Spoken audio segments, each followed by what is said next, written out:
اللہ تعالیٰ نے جب زمین و آسمان کو پیدا فرمایا تو اس کے بعد زمین پر ایک خلیفہ یعنی نائب مقرر کرنے کا ارادہ فرمایا۔ چنانچہ فرشتوں سے فرمایا، میں زمین میں ایک خلیفہ بنانے والا ہوں۔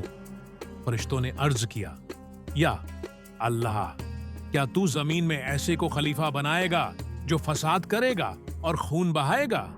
حالانکہ ہم تیری حمد کے ساتھ تسبیح کرتے ہیں اور تیری پاکی بیان کرتے ہیں۔ اللہ تعالیٰ نے فرمایا، میں وہ جانتا ہوں جو تم نہیں جانتے۔ پھر اللہ تعالیٰ نے مٹی لی اور اس سے حضرت آدم علیہ السلام کو پیدا فرمایا، انہیں شکل و صورت دی، روح پھونکی، علم عطا فرمایا اور اشیاؤں کے نام سکھائے۔ اللہ تعالیٰ نے فرشتوں کے سامنے حضرت آدم علیہ السلام کے علم کی فضیلت ظاہر کی اور پھر حکم دیا کہ سب فرشتے حضرت آدم کو سجدہ کریں۔ سب نے سجدہ کیا مگر ابلیس نے تکبر کیا اور سجدہ نہ کیا۔ اللہ تعالیٰ نے اس نافرمانی کی وجہ سے ابلیس پر لعنت فرمائی اور اسے جنت سے نکال دیا۔ اللہ تعالیٰ نے حضرت آدم علیہ السلام کو جنت میں جگہ دی اور ان کی تسکین کے لیے حضرت حوا کو پیدا فرمایا۔ دونوں میاں بیوی خوشی خوشی جنت میں رہنے لگے۔ اللہ تعالیٰ نے انہیں ایک درخت سے بچنے کی تاکید کی اور فرمایا کہ اس کے قریب نہ جانا ورنہ ظالموں میں سے ہو جاؤ گے۔ لیکن شیطان جو ابلیس ہی تھا ان کے پیچھے پڑا، وسوسے ڈالے، قسمیں کھائیں کہ وہ ان کا خیر خواہ ہے، اور آخرکار انہیں اس درخت کا پھل کھانے پر آمادہ کر لیا۔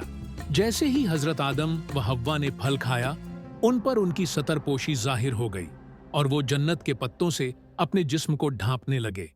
اللہ تعالیٰ نے انہیں جنت سے زمین پر اتار دیا۔ زمین پر آ کر حضرت آدم علیہ السلام نے سچے دل سے توبہ کی اور اللہ تعالیٰ نے ان کی توبہ قبول فرمائی۔ قرآن مجید میں فرمایا، پھر آدم نے اپنے رب سے چند کلمات سیکھے اور اللہ نے ان کی توبہ قبول کی۔ بے شک وہ توبہ قبول کرنے والا مہربان ہے۔ زمین پر حضرت آدم علیہ السلام کی زندگی کا ایک نیا باب شروع ہوا۔ وہ اللہ کے پہلے نبی تھے اور ان کی اولاد کو اللہ نے دین و دنیا کی رہنمائی کے لیے انبیاء کے سلسلے سے نوازا۔ حضرت آدم علیہ السلام نے اپنی اولاد کو توحید، عبادت اور اچھے اخلاق کی تعلیم دی۔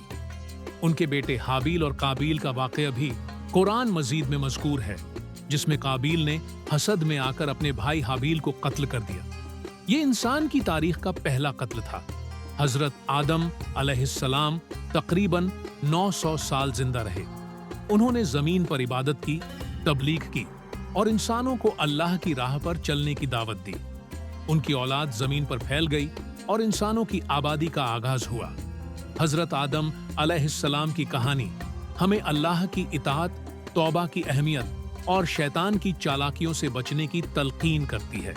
ان کا قصہ قرآن مجید میں بار بار اس لیے بیان ہوا ہے تاکہ انسان اپنے رب کو پہچانے، اس کی نافرمانی سے بچے اور توبہ و انابت